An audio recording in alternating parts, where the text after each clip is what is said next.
Hello and welcome to a special regulation supplemental for the first time in our show's history. This is big. We have a guest. We've never done this. We've been very anti-guest in our history. Let me But just today- jump in real quick and say that you need to eat the damn pencil, man. No, You understand? no, Right now. never, never. I'm sending you fried pencil. I'll even fry it up and cook it for you and send it to you. But do you have any idea how many of your listeners are popping into my comments? They literally have gone onto my mother's Instagram page. No. Oh, Can no. you tell Shauhin to tell Andrew to eat the No. pencil? And I don't know how these. First of all, Listen. thank you, Regulation Podcast listeners. I am thrilled every time I see a comment that tells me to tell you to eat the pencil. And listen, man, it's okay. You cannot eat the pencil. You just have to say, "I am not a man of my word." Mm-hmm. You should never make a bet with Andrew.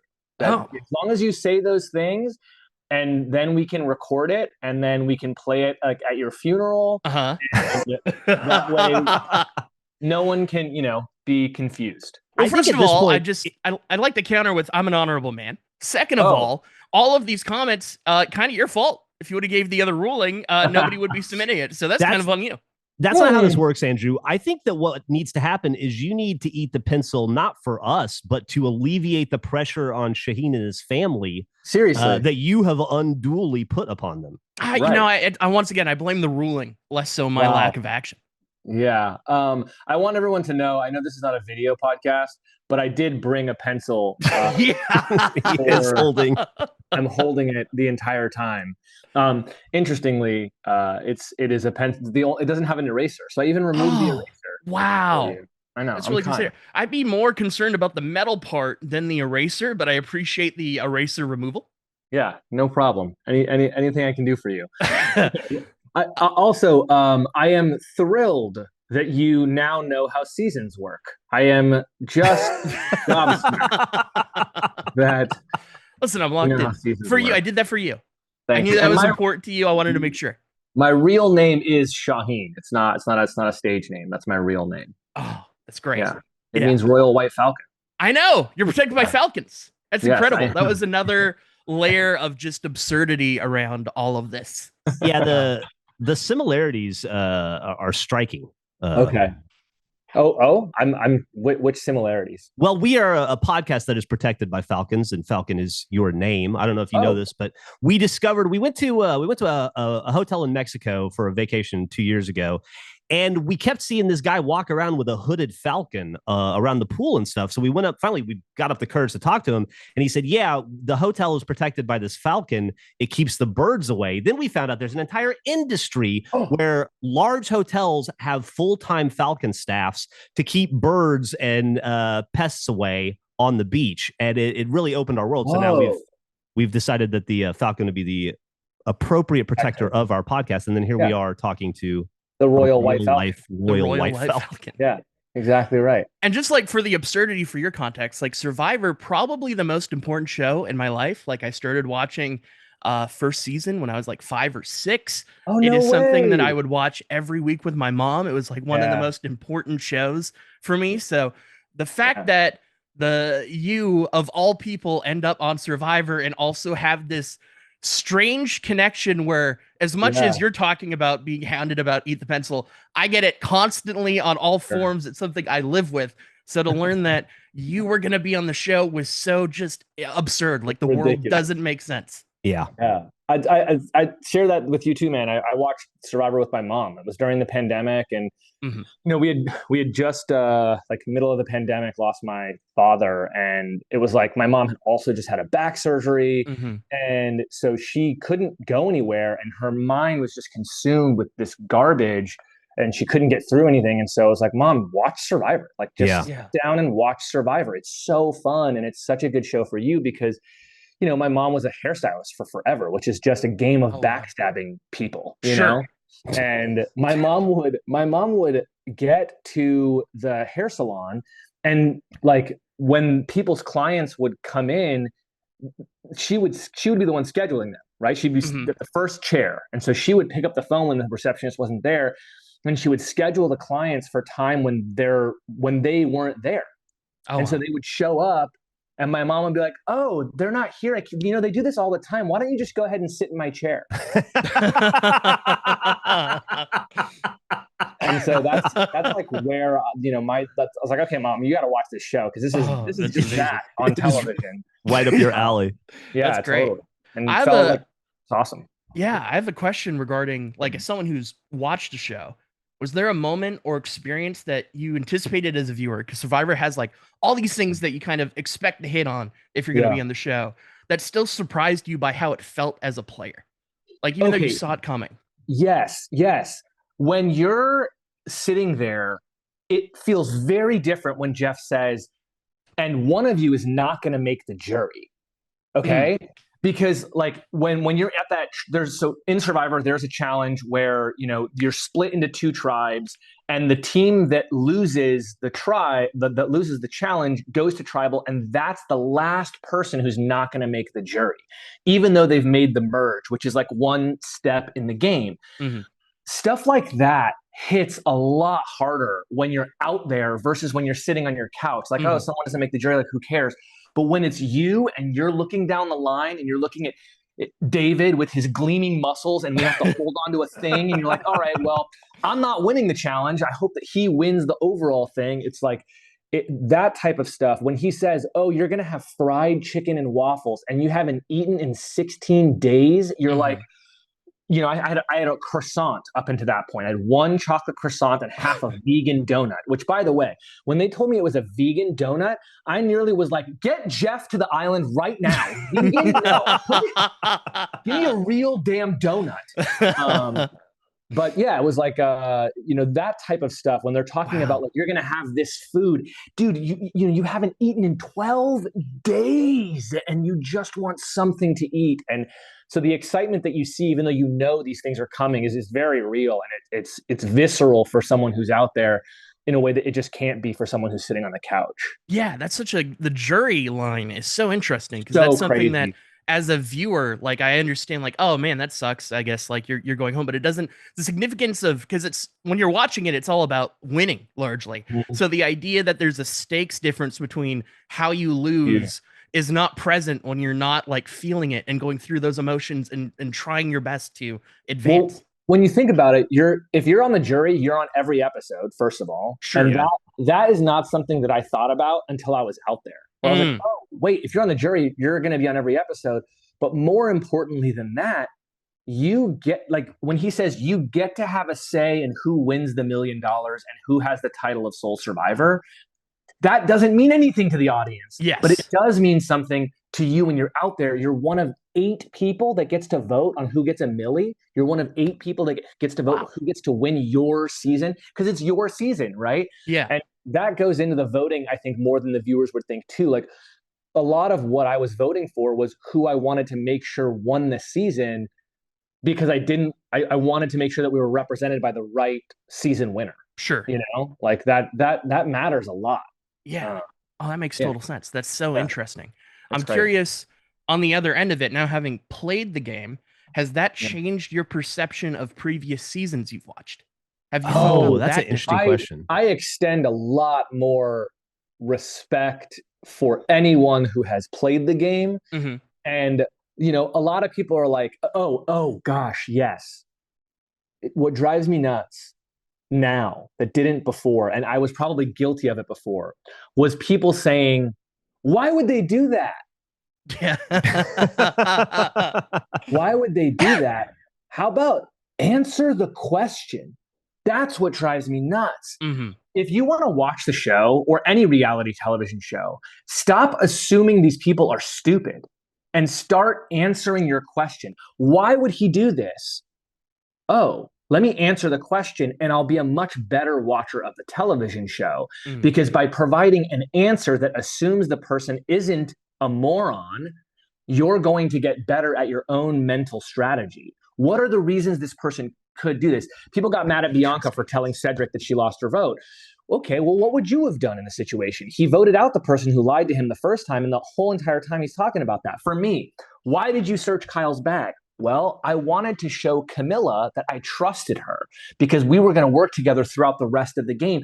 You don't see the 3-hour conversation that Camilla and I had, right? You can't, you just can't. And so a lot of these, what changed for me was I extend a lot more respect towards the people who have played games like this, knowing that a lot of stuff is it just has to be left on the editing floor. We're talking about 1,700 hours plus of footage, something like that. Crazy. And only 13 hours get shown. And like, you know, another hour of that is just them showing cool animals and shit. a lot of snakes. And on my season, like 15 minutes of that was them just showing, you know, David and Joe's pets. Sure. Yeah, absolutely. Speaking of leaving stuff on the editing floor, how do you leave the emotions and the feelings on the island when you come back? Because now you're in this exclusive club, which you'll be in for the rest of your life. The Survivor Club of, I think there's less than 800 people that have played it across the entirety of it. And I assume that Survivor becomes a part of your life going forward, and you're going to interact and deal with, like Kyle, for example, who framed you very famously. How do you put that aside or leave that on the island and have a friendly relationship going forward? Or is that even possible? You don't leave it on the island. You have to work through the emotion. You can't just like cut it off and then, oh, I'm fine. No. You got to work through that. You have to have the difficult conversation. You have to navigate that stuff, and you have to, you know, work through your emotions in a lot of different ways. For me personally, and I think this is a personal journey for everyone. There are people and there are moments that are like unforgivable, right? There are things, and that's part of the thing that you sign up for when you go out there. It's like, okay, that's just unforgivable. I'm never going to be friends with that person or talk to that person or be around that person. And that's the way it goes. And actually, my recommendation to people who are going to go out there is really continually remind yourself, you're never going to talk to these people again. Try and play that way. And that doesn't mean don't get close to them. That means get close to them with the idea that you're never going to talk to these people again in the back of your mind always. And that's kind of what I did every morning. If you go back and watch the show, every morning you will see me like opening my palms and closing my eyes, and I'm accepting my vibes from home. I told people from home, send me good vibes, right? And I was accepting those vibes at sunrise every single morning. And what that really was for me was a reminder of why I was out there and who was important to me while I was out there. Those people back home are important to me. Now, how do I compartmentalize? I journaled my ass off when I got back, right? And while I was out there, when I got voted out of the game, I journaled a ton. I meditate every single day. I do breath work every single day. That stuff allows emotional processing. Journaling, meditation, breath work, that stuff allows for emotional processing in a really profound way, because you're just taking that weight off of your head, right? You're just removing a weight every time you do some meditation or some breath work or journaling or whatever. You're removing that mental weight because you're downloading it into your journal, or you're getting rid of it through your body. And then you have to have difficult conversations. You have to navigate really difficult conversations. Joe and I had a very difficult, very long conversation where we talked about why he decided to believe Kyle over me, and why we had that bad day, and why we didn't work it out, and why he did the vote that he did. And on the other side of that is strength in connection, that through that you can have a stronger connection. And I think Joe and I have a really strong connection, and Kyle and I do too. I'm super proud of the game that he played. He played an amazing game. And I'm a different dude when it comes to stuff like that too. Like I understood what I was going out there to do. I think it's harder if you are maybe not as emotionally prepared, maybe don't have as many tools like that. That stuff tends to be harder. But I knew I was going out there to play a game. I knew the chances were that I was going to get fucked over, and I was going to have to deal with that.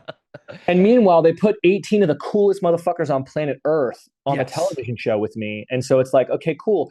I did lose. And now I'm also going to sacrifice being friends with someone like Joe Hunter. Like Joe is one of the coolest, sweetest, kindest, best dudes on planet Earth. And you're going to lose the show and lose a friendship. Like, that doesn't make any sense to me personally. Well, I would imagine too, the connections that you're making there are so intense and so real. Crazy. I liken it to like going through basic training in the military, which I did when I was very young. You develop these intense bonds with people because you're together 24 hours a day, which is like, I don't like skipping like 3 years of a relationship. Totally. Yeah. I would say it's more like each day is probably around half a year. Okay. Yeah. Of friendship in like the regular world. So, but then at the same time, days, around 12 years is how long I feel like I've known Joe Hunter. At the same time as you're getting closer and probably falling in love with these people to some degree and developing potentially lifelong friendships, you're also working against each other, knowing they're working against you. And that's just an environment that a person doesn't find themselves in throughout the course of their life. Typically, I think it must, it's got to do a number on you emotionally. Yeah, for sure. You're provided a therapist from CBS after the show, because there's a lot of processing that you have to do in order to understand, like, okay, it's a game. I mean, when I came back, I was lingering around conversations the same way I would linger around conversations around camp. So instead of being like, all right, guys, bye, I'd be like, all right, guys, bye. And then I would like duck around the corner and put my ear. How long do you feel like normal, old, regular Shauhin again after coming back? Because I imagine your relationship with food is different for a while too. Oh, absolutely. Mm-hmm. No, there's no feeling normal again. Interesting. It's in your brain now, right? Yeah. It's you don't. Someone said it to me the other day, and I can't remember who it was. I wish I could because it was so good. But you're going on Survivor. Your life is gonna change. So if you like everything about your life, if you don't want your life to change, don't go on Survivor. It's life changing. So there is the before time and there is the after time. Like, for example, I used to go by Shaw with a lot of my friends, like people that knew me, even when I was at college, like at the college. And when I came back after 30 something days total, the only thing that I ever told production my name was Shauhin. I never told them that I went by Shaw because I didn't want to be called Shaw out there. I wanted to be called Shauhin. It mattered to me. Culturally, it was important to me to be called Shauhin out there.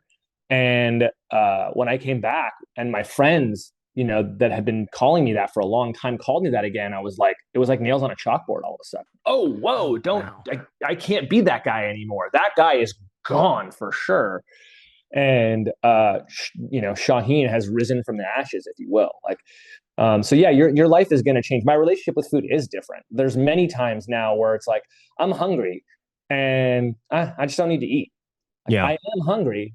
I don't need to eat. And so if I'm in the middle of something creative, for example, I'm just not going to eat because I don't want to ruin my creative flow. Or if I'm doing something that requires my full attention and I feel hungry, I can just kind of push that aside. And hangry used to be a constant emotion for me. Now it takes like 4 or 5 days for me to get hangry.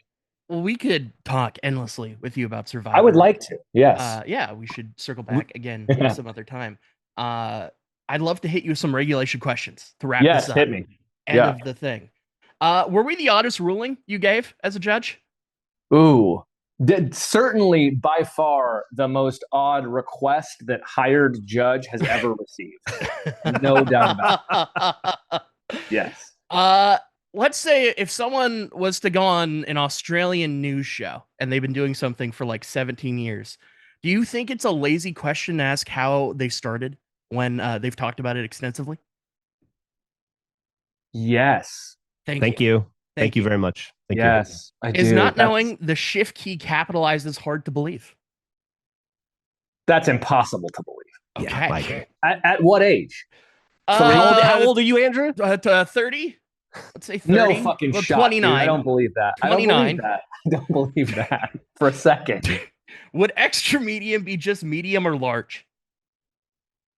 Extra medium? Yes. Just medium. Okay. Wow. Excellent answer. Thank you. Is eating in the bathtub weird? No. What a delightful treat for yourself. I was going to ask, should I still have to eat the pencil? I feel like we've covered that. We know your stance on it. Yes. Eat the pencil, damn it. Would you consider... man of your word. Your 8-year-old self is so bummed that you're not a manager.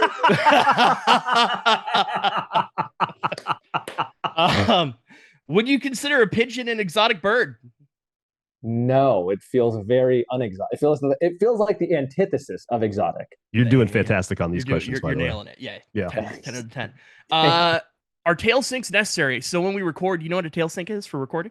No. Okay, so we do a front sync where we count 5, 4, 3, 2, 1, and then at the end we do the same to make sure there's no audio drift. Do you think they're necessary? Do you think, are you okay with them? No, I fucking hate tail snakes. All right, well, that was the road. No, nobody's perfect. Tail snakes are insane. Why would we ever? I have no idea, guys. Sure, yes, they're. And my last regulation question: Mm-hmm. Is this a condiment or a recipe to make a side? Sprinkle hot tater tots with a light dusting of chili powder, then combine pepper jack cheese with crisped up cubed pancetta, hard sauteed diced onions, and thinly sliced chives. Pour over the tots. Done. And that's supposed to be a condiment? That's a whole ass meal. Thank you. Thank you. Thank you so much. It fits the dictionary definition of the word condiment, but okay. Just because you put it on top of something, it's like, okay, yeah, take a pizza. And a chutney is a condiment, and it's full of stuff. A condiment. Fuck off. What are you talking about? Huh? That's fair. Man. Hey, you're a hired judge, so you're absolutely a hired judge. I think you should be the judge of all debates on our show. I think you should be the one that makes the definitive ruling. Shane, it's been so wonderful to talk with you. We need to do this again. This is amazing. It was also, let me just say, wonderful to watch you on Survivor. Yes. You were a fantastic contestant. You were exciting. It would have been the worst if we had this relationship with you tangentially, and then you were a turd on TV. Yeah, absolutely. And that was just not the case. You were delightful from day one, and it was a lot of fun to watch you. Oh man, that means so much to me. And honestly, like the Regulation podcast listeners have been out in full force in support. It felt really cool to see them popping up all over the place and talking shit to Kyle and like all kinds of, it's been like Kyle sending me screenshots of Regulation listeners talking shit to him is hysterical to me, and he's he's a good natured dude about all that stuff. But I wanted to like do something special for the Regulation listeners too. So if you go to my website shauhindavari.com and you use the promo code PENCIL, you will get 20% off absolutely anything. I have a course that I am launching. It's coming out July 30th. It's a 4-week course every Wednesday night because you don't have anything to do because Survivor's not on television, right? 5:30 p.m. to 7:30 p.m. And basically it's Pacific Standard Time. And it's a course that's just going to improve communication skills. Everything from public speaking to interpersonal communication and your communication with yourself. Find your voice, heal your voice, use your voice. That's kind of my ethos behind how to become an expert communicator, how to become a super communicator. And that will make your life a lot easier. It doesn't matter what it is you're doing. If you have an interview coming up, if you have a wedding coming up, it doesn't matter what it is you're doing. If you can communicate better, your life just gets easier. And so promo code PENCIL, all caps, for the Regulation pod, and you get 20% off anything on my website, including the course. We will send everybody your way. Thank you so much for doing that. That's beyond kind of you. Yeah, of course. Are you kidding? The support has been pretty unreal, guys. I got to be honest. For like a 30-second clip that I had on your podcast years ago, the fact that many people have come out of the woodwork was pretty hysterical. I just giggle every single time. And yeah, man. And you really should eat the pencil. Like think about it. When you're maybe if you win the game, I'll eat the pencil. Wow. As a celebration. Oh man. I have to get invited back first. That's true. So we'll see how that goes. I'd love to go out there and play that game. Well, would you go play, Andrew? Would you ever go play? I don't know. It was something I considered, but it was, they didn't allow Canadians to play for such a long time. So it was sort of something I was at peace with as far as deciding. I don't know. I'd have to really think about it.